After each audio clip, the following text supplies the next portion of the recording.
Hello there, greetings. Okay, this is going to be part 2 of chapter 3.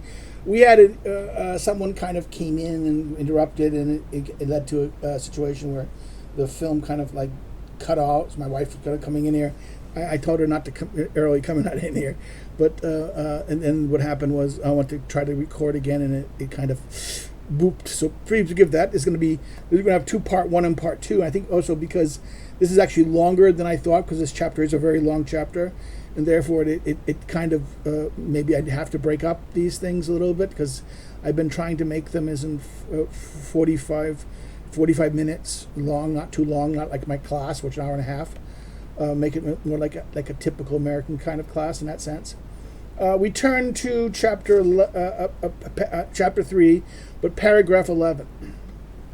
He says, we're going to turn to France and examine as though things said, and I'll speak of Louis, not of Charles, because he had longer possession of Italy, and his progress are much better seen, and you, now this is an example of the switchings of the U's here, paying attention to you, will see how he had done contrary to those things which ought to be done in order to have a state in a different province. In other words, Louis is going to be a negative example. Don't do what Louis does.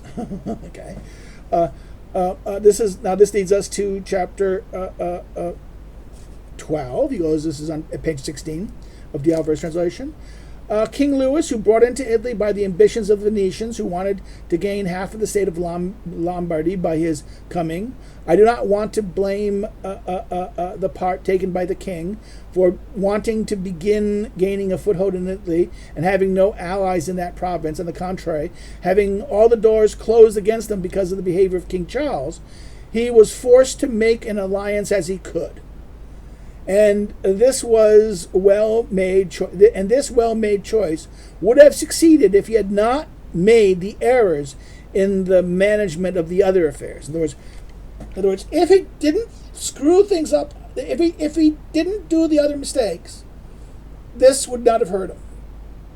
Being brought in by the Lombardians, the Venetians who wanted to take the Lombardy. Him doing that was the price he needed to get in. Okay, the price he needed to pay. And that's an acceptable price, that Machiavelli is saying here. And that if he did not commit the other errors, this is a mistake, but this is a mistake this is a cost that he could have survived. And if he didn't make those other mistakes, he would have survived this error. But it was an error that the price he had to pay to be able to get in, because of the previous king, Charles, how he came in. All the doors of Italy were shut against him. So he needed to have an occasion, and that occasion was the Venetians and their desire to get Lombardy. The king then acquired Lombardy. Immediately he regained the reputation which King Charles had lost. Genoa surrendered. The Florentines became allies. Marquis of Mantua, the Duke of Ferma, the Bengadi, the Lady of Lady of Forelli, I think that's, the Duke of Forelli. The lords of Franza, Penzo, Rimini, Camerino, Pembino, the Lucanians, the Pinetians, the Sinians, everyone came to meet him in order to be his friends.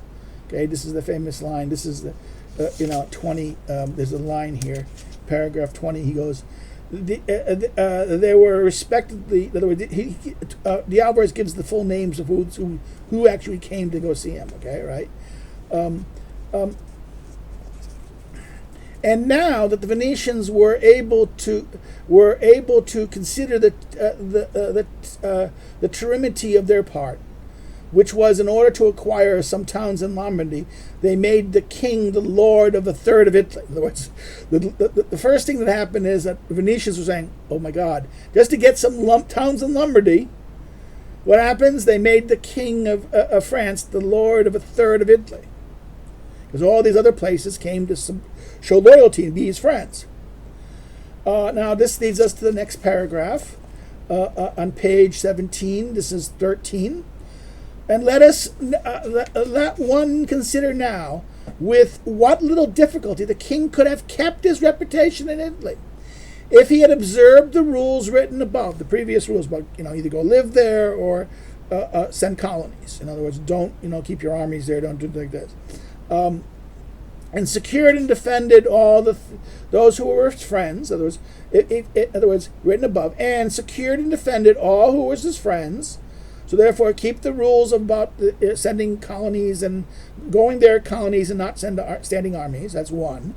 Here, the second thing here is to secure and defend all his friends. 2, 3, who were a great number. Right, this is part of 2. And because they were weak and though fearful, some fearful of the church and others of the Venetians, they were necessitated to support him. So this is continuing of that second part. Those secure and defend all his friends. Okay, all the weak people, all the minor powers, right, who came into there, right. And by means of them, he could have secured himself against those who remain great. Okay, this Machiavelli explains how he could have survived. But no sooner was he in Milan than he did the contrary by giving aid to Pope Alexander, so that the latter might seize the Romagna. Okay, this is he gives. In other words, the French gives Pope Alexander, the Borgia Pope, and his son Cesare, an army to capture the Romagna. And therefore, what happened? This is designed to make the king, the Romagna, with a powerful Vatican state, the states around the Vatican, these whole states that were often bullying and intimidating the Vatican as a state, Rome as a state, and therefore, with this foreign army, the Pope was able to conquer them and have control of the Romagna. Okay, nor did he, the king, perceive that with this deliberation he weakened himself, removing his own friends and those who had thrown into his lap and who has been thrown into his lap from himself. And he did what he did. He's made the church great, adding to the spiritual power of the church, which already gives her so much authority and so much of the temporal. In other words, by giving her the Romagna, he harmed many of the people who came to support him. And then what? By making the church great, many people who came to support him were enemies of the church, or just people who feared the power of the church. And the church was already powerful for its spiritual power. Now it's even greater now because of the temporal, by controlling the Romagna and the duchies around the Romagna. What did this do? This gave the Pope a stronger hold. It made the Pope and the papal order powerful, temporally powerful. Therefore, he made a lesser power great, and one that was the enemy of his friends. Okay, and that those who were friends were thrown into his lap from himself. In other words, they went to him because they were afraid of them. Now he's kind of this, made by that same person ridiculous. He made it kind of more powerful. And the first error having been made, in other words, the first error here being made,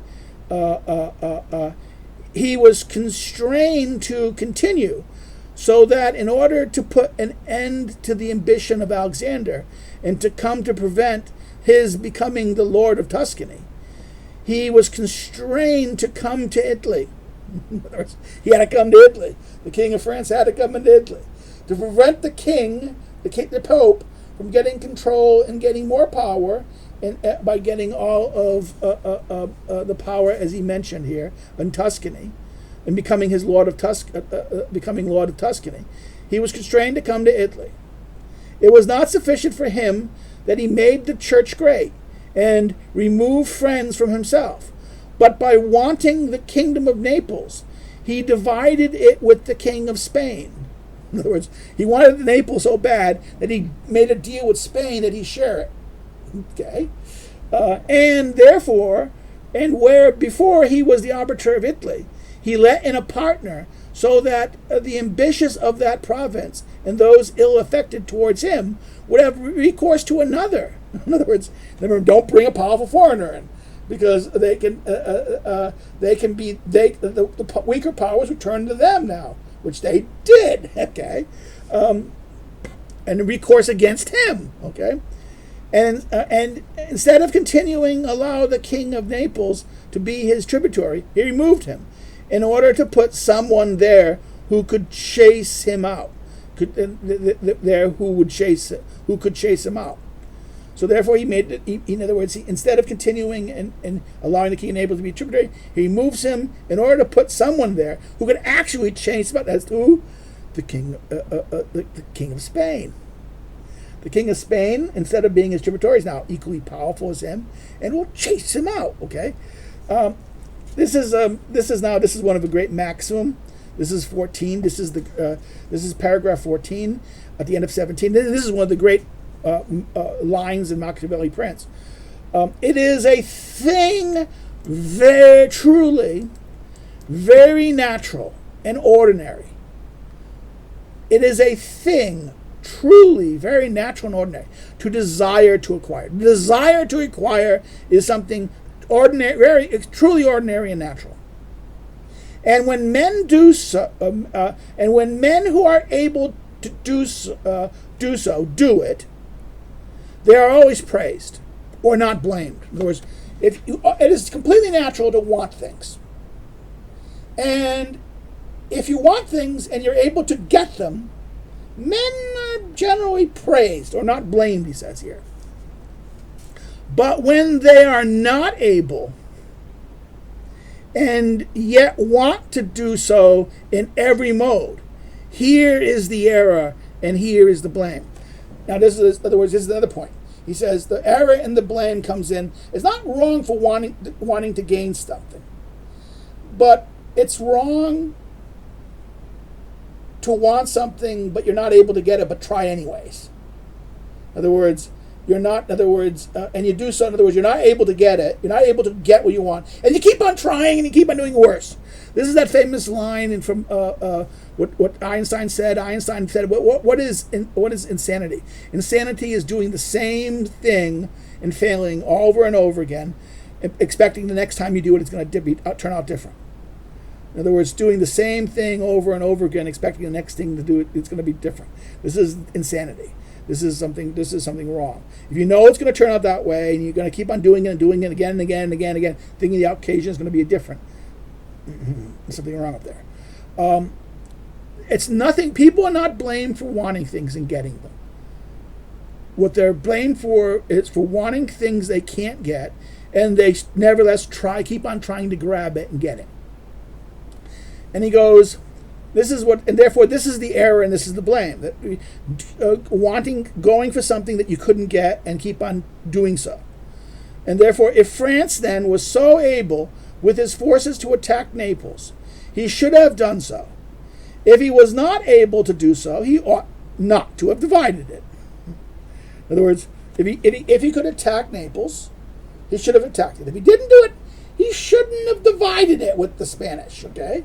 And if he had divided Lombardy with the Venetians, that only merited an excuse, for it put his foot in. In other words, he's okay. The argument was the first time he divided Lombardy with the Venetians. He did that because that gave him the occasion. But once he's there, you don't do that same thing again. That's stupid. Now this time he divided. He couldn't capture Naples. He wanted it so bad, so that he, instead of taking it, what he did was he said, "I'm going to cut it in half. I'm going to deal." Then what happened? Brought a foreign power in, which everyone then jumps to them, and then therefore that's sorry, Charlie, you've lost. And this is the case. He goes,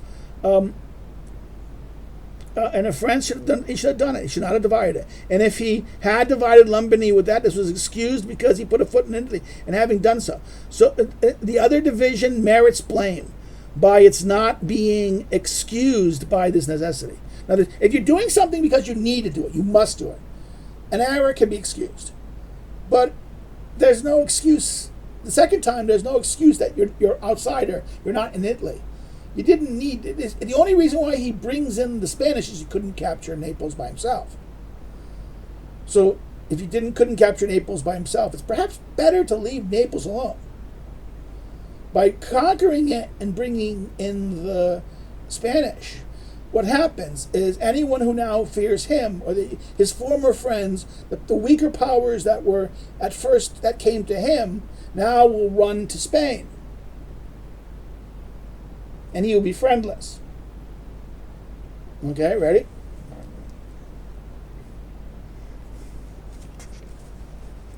And this leads us to paragraph 15, right? Paragraph 50, this is the next short paragraph. He goes, and Louis committed then 5 errors.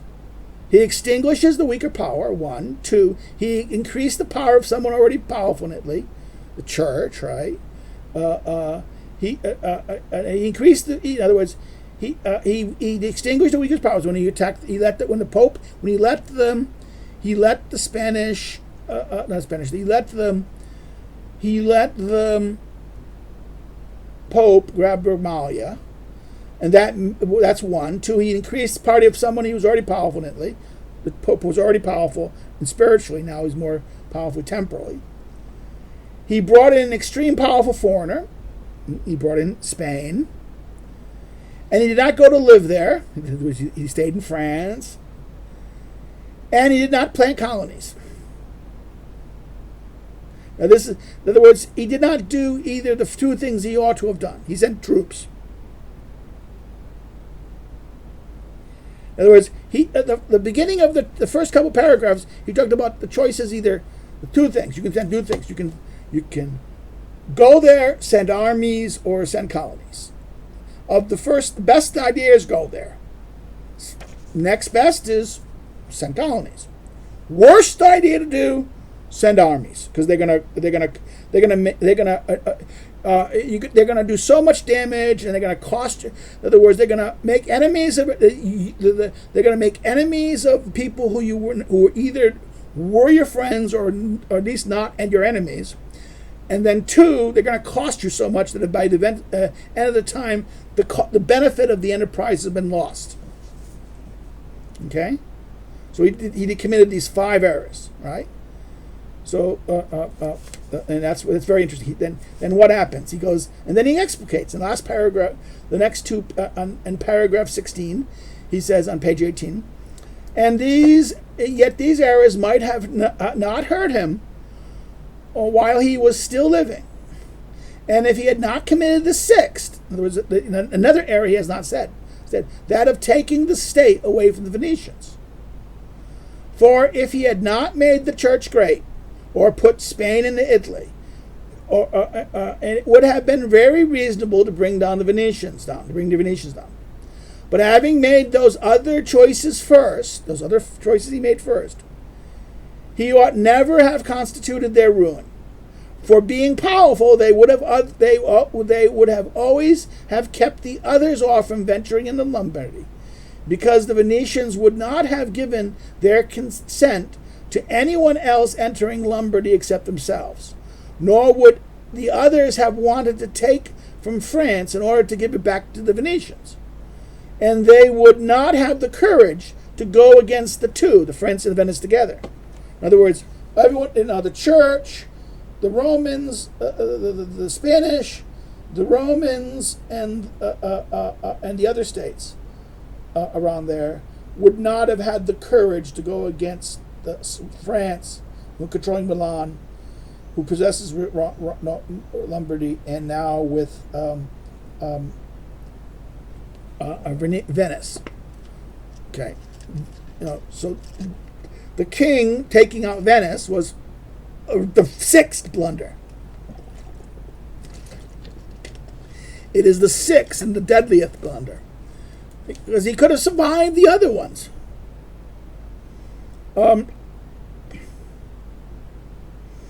And if anyone says King Louis ceded to the Romagna to Alexander, and then kingdoms of Naples to Spain to avoid a war, I respond, for the reasons mentioned above, one should never permit a disorder to follow to avoid a war. If one does not avoid it, for one does not avoid it, and it's only deferred to your disadvantage. In other words, if the reason is you're going to avoid a disorder, to avoid a war, we're going to allow a disorder that's going to destroy us. No. It's better to go to the war. So therefore, no. This is actually a very good point, Machiavelli. He brings us back to that discussion about wars. Wars cannot be all the way back in paragraph where.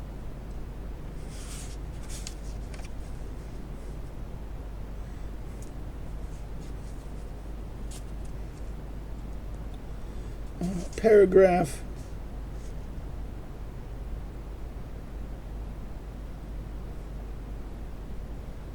if I remember correctly, it's around, I think paragraph 6.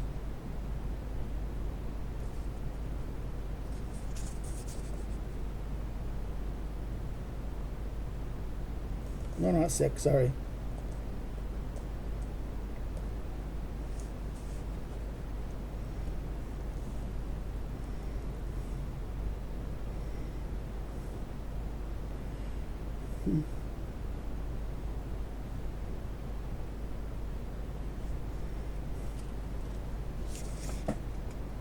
Oh yeah, sorry. I mean, I correct myself. Paragraph 10, the end of paragraph 10, where he said on page 16. Sorry, I apologize. I'm looking at my notes and it just woo, and I kind of thought it was the other page earlier, but it's not. It's much later. It's we're at the very end. He gives the example of the Romans. He says.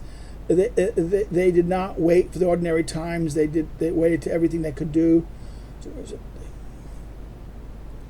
They talk about the ordinary things. In other words, you don't take the.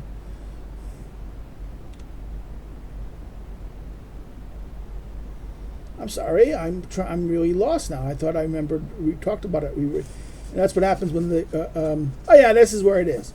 It's at page 14. I apologize. I was right. It's at paragraph 6.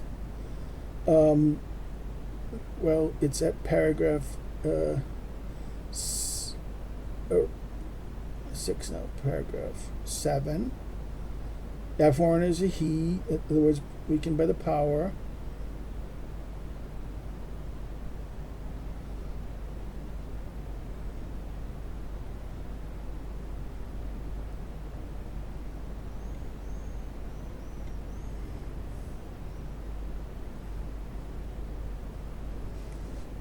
Okay, I'm sorry about this. It's kind of like I knew where it was, and I'm looking at the text, and it's not where I thought it was. And I read it in front of you, so it's there. Point where it is.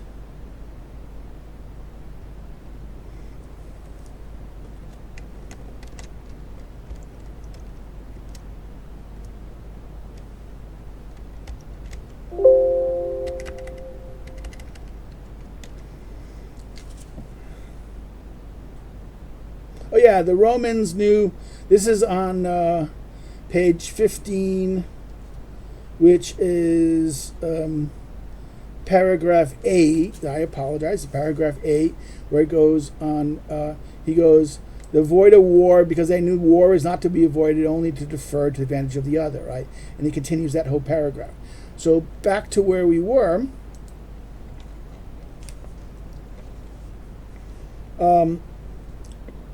He understands that you're not supposed to defer to things like this, and he did this, and there's a mistake here. In other words, just to avoid that, he deferred it, and it was a mistake of him to do so. Now let us return that he made that the greater number, and he would have that the king said. In other words, this is, and if someone said this is at page 18, like 2, 3, 4, 5, 6, 7, 8, 9, 10 lines from the bottom on page 18, he goes, and if the Alvarez translation again, and if someone should say King Louis succeeded the Romalia to the Alexander in the kingdom of Naples to the Spain to avoid the war, Alexander the Pope, and then I say to respond, in other words, both of these things, that he gave the Romalia to the Alexander, and he then Kingdom of Naples to Spain to avoid a war. I respond for the reason mentioned. He says, never to permit a disorder to follow to avoid a war. If you do that, it only harms you, right? So therefore, it's your disadvantage. In other words, don't do it. And if you're going to go to, it's better to go to war and win than and lose than to accept a disorder that will destroy you. Okay, so therefore, this you have to, something you don't postpone a war simply because you think it's going to do that. If just postponing the war only creates a real fundamental error. Both these things he did was a mistake. Giving the Romalia to the Pope, error. Didn't need to do that because he alienated all his friends. Second, he didn't need to.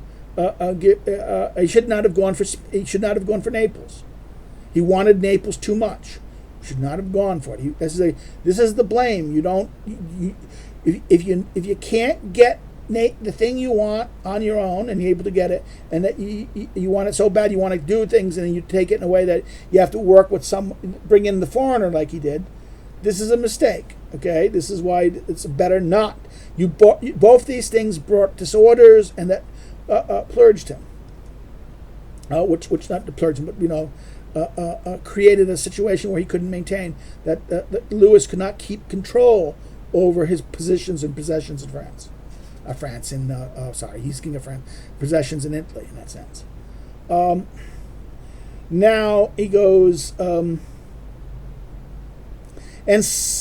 now this is a little next line after the advantage one.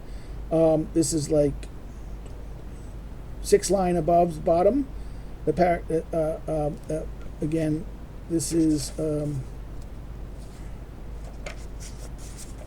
paragraph 16. 6 lines from the bottom. He said, and if some others would allege the faith pledged, whereby the king had been obliged to the Pope to undertake for him the enterprise of the Romalia, for the resolution of his marriage in the hand of Roland. Okay, what happened was the king of France wanted a divorce.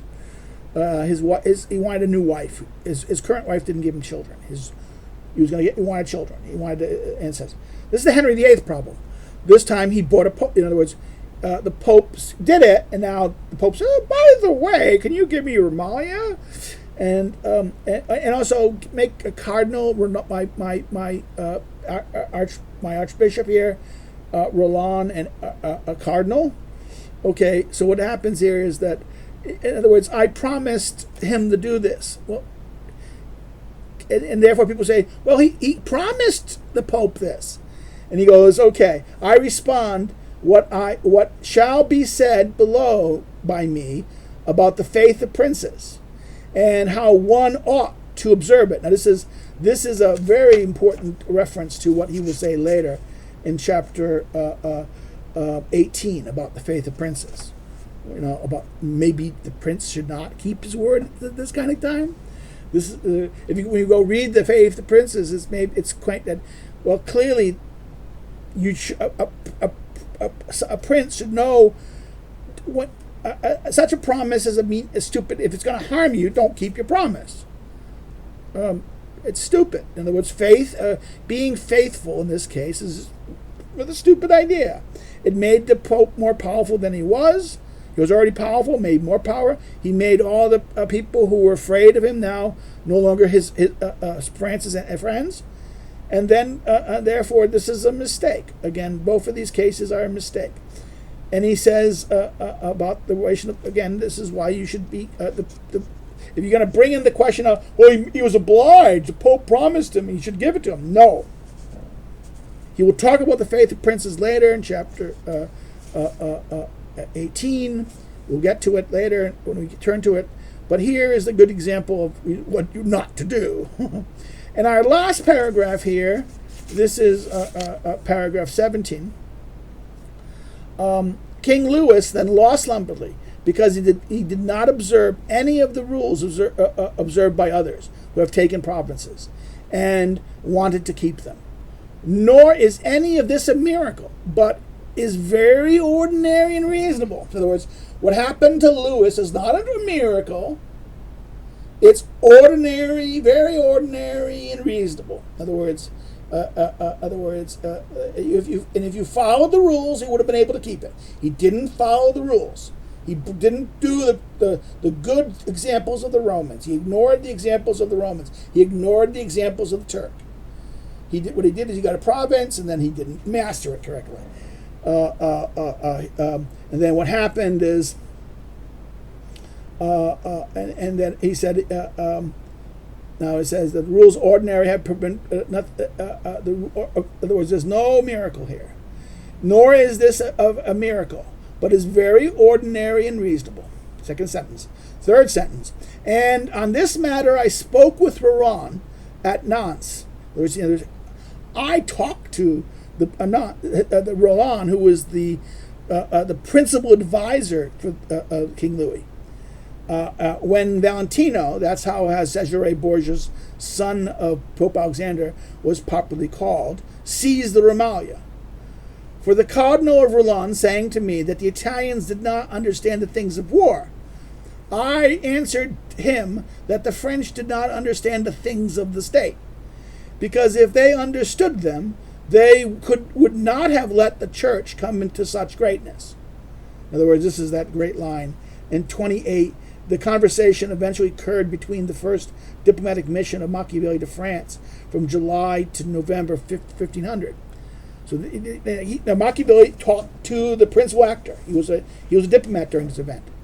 And he said, this is that line. He says that if you were, in other words, and the French leader said, the French bishop said, you Italians don't know how to fight wars. And his reply, no, you don't know how to engage in politics. Because if you knew, you would never have made the church great. In other words, this is a mistake. The church coming to such greatness is because that's going to ultimately undo you, and it did undo him. And the experience has shown that the greatness of the church and that of Spain and Italy has been caused by France, and is ruin caused by them. So who ruins France? It's going to be Spain and the church. And there have been drawn a general rule. And in other words, from this, they may be drawn a general rule which never or rarely fails. In other words, this is a wonderful kind. A general rule which never fails is to be distinguished from a mode which never fails. Right? This is on chapter 22 below. It seems that a general rule which tells us a truth about human things is applied through the adaptation of a certain mode of action. In other words, this is a truth, but this truth occurs through a mode of action. This is de Alvarez's note 29 on page 24. It's actually very good in this point. He goes, it would seem that a general rule tells us, I repeat it, a truth about human things as applied through adaptation of a certain mode of action. For example, a general rule is that cruelty must be used. But how that cruelty is used depends upon the mode a prince adopts. In turn, these modes depend upon the prince's humor. That is, whether he is inclined to be harsh or gentle, impetuous or cautious. Again, see chapter 25, Fortune, right? And below. In other words, again, 25 below, about the question of this. So therefore, there is rules, the modes by which they're done, and the humor the prince is in. There's three levels of action he indicates here, in a sense. And therefore, this is a great. There is drawn a general rule which never merely fails, quote, that he who is the cause of another becoming powerful ruins himself. For that power is either caused by either industry or force, and the one and the others are suspect to him who has become powerful. Now, this is a very good rule, in fact. If you become, the danger here, if you make someone powerful and they're and you make them powerful, they know you made them powerful, and they're going to resent it. They're not going to be grateful for you. In other words, you expect the grateful, powerful going to be grateful. Nah, not going to happen. Because why? Because they know that, and they will come to ruin you. In other words, this is a rule that rarely fails. It never or rarely fails. He who is the cause of another becoming powerful ruins himself. Because that power is caused by industry and force, right? That power is caused by industry and force. You had to use industry and force to do it. And because of that, they know this. And no one likes to be remembered that they got their power because of you. And once they're powerful, they think they have power, and they're gonna always be suspect. And the other are suspect of him who has become powerful. So therefore, once all of a sudden, I made you powerful. Now you're powerful. Are you going to keep your promise? Are you going to respect me in the morning? Are you going to help me out? No, because I'm powerful now, and no one likes to remember that I helped you make power. I brought you to power. They say, I made you powerful. Okay, then you must go. Okay. Again, that's the rule in politics. It's the surest sign that once you make someone very powerful, they'll forget. And if you remind them, then you become a threat. You're basically threatening them by reminding them that how you made them powerful. If you're going to make someone powerful, you better let them be. Don't try to get rewards, because now as they're powerful, they might think you're a threat to them. This is why the danger of this. This is why it's a good rule. If anyone, in other words, this is the famous, what is that line? No good deed goes unpunished. This is an example of a good deed.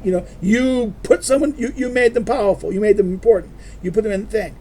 Are they gonna remember you and do good for you? No. They're gonna look at you and say, "Oh, you did that, did you? You're dangerous. Okay, I better get rid of you. I better watch you and make sure you're not going to threaten me, and I better find a mechanism to make sure you can't hurt me." Okay. In other words, this is the thing, that it becomes a threat. In other words, all of a sudden, the person that who has the ability to made you powerful has power, has industry and force at their exposure, and therefore I become suspect. That becomes suspect to the person now who's powerful.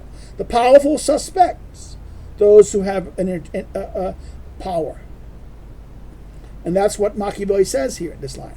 And in this we end our discussion. I'm sorry for the thing, and I'm the break. I don't like this, but again, this is going to be a little shorter than a normal 45 minutes, but I think it does. Again, I didn't have my ending because we got interrupted. So if you liked this video, please like.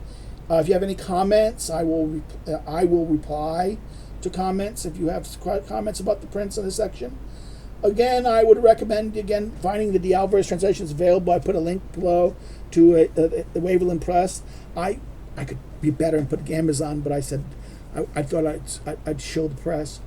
Waveland it's not that expensive. It's a nice edition.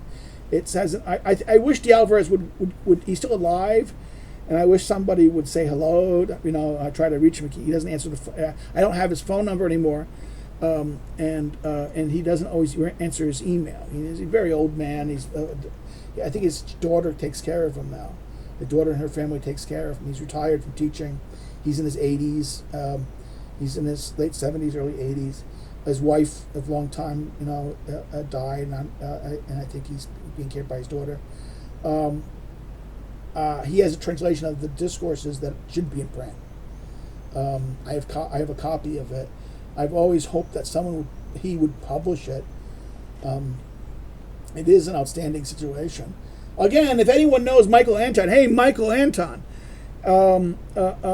if you can go contact Leo Paul and do what I did with, I told Larry Arnhart about de Alvarez's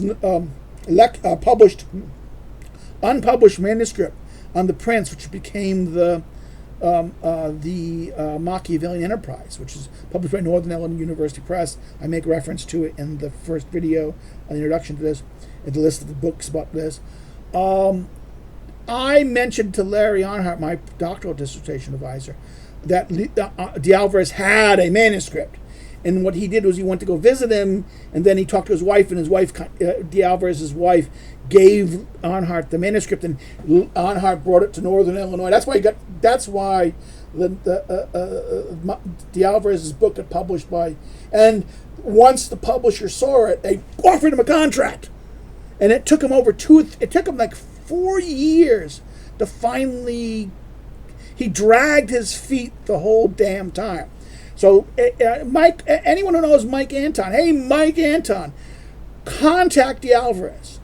If I have a copy, you must have a copy, electronic copy of the Discourses. I have one. If I say, do him a favor, have your publisher friend that write the introduction for the book. You're more papers than I am. Even though you don't have your doctoral degree, you bothered to get your damn doctorate. You made money. I don't blame you for making money, but I don't even mind your success.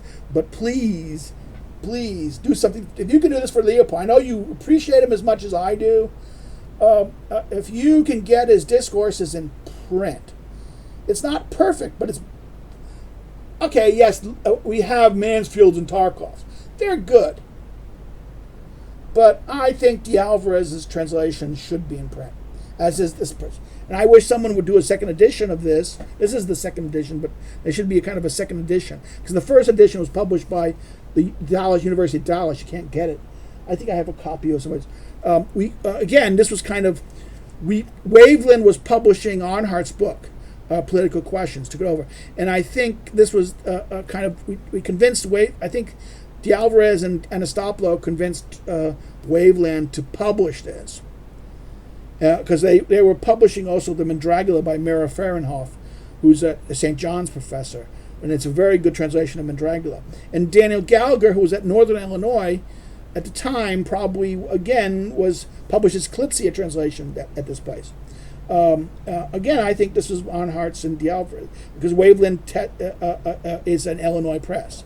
So Anastopoulos and I suspect Arnhart a little bit because Arnhart published the second edition because his first edition of Political Questions was originally at Macmillan, but Macmillan didn't want to do a second edition, and the second edition went to Waveland, and now it's in its fourth or fifth edition at Waveland. So Waveland still exists. It's a publisher that's there. This book is still existing.